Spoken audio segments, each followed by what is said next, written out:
দীর্ঘদিন পর নিজের পছন্দের খাবার বাবার হাতে আস্ত মুরগি দেখে আনন্দে আটখানা 3 শিশু। কোনোভাবেই থামছে না লাভঝাপ উল্লাস। এক মুঠো খাবার, পছন্দের ফল হাতে পেয়ে সৃষ্টিকর্তার দরবারে শুকরিয়া জানাচ্ছেন নিষ্পাপ শিশুরা।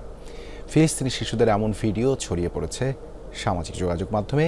দীর্ঘ সময় ধরে ক্যানজাত খাদ্য, ডাল, এমনকি উচ্ছিষ্ট খেয়ে বেঁচে থাকা ফিলিস্তিনিরা শত অনিশ্চয়তার মাঝেই একটু একটু করে ফিরছে স্বাভাবিক জীবনে।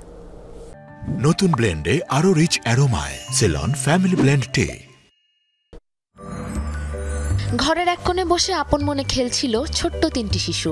আস্ত একটি মুরগি হাতে চুপি চুপি শিশুগুলোর দিকে এগিয়ে যাচ্ছে তাদের বাবা।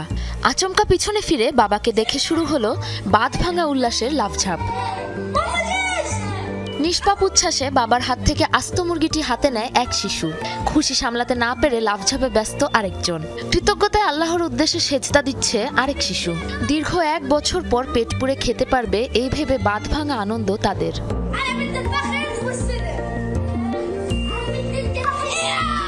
দীর্ঘদিন না পেয়ে আরেক শিশু ভুলেই গেছে পছন্দের ফল আপেলের নাম। 6 মাস পর জুটেছে এক মুঠো ভাত, একটু আঙুর। তাই খাবার আগে আল্লাহর দরবারে শুকরিয়া জানাচ্ছে শিশুরা।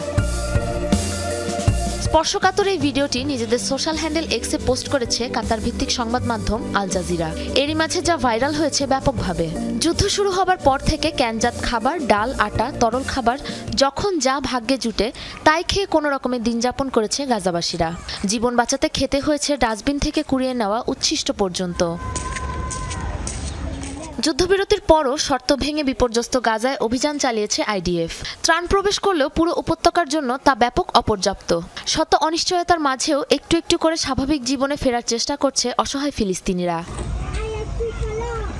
সাবরিনা নুসরাত, যমুনা নিউজ।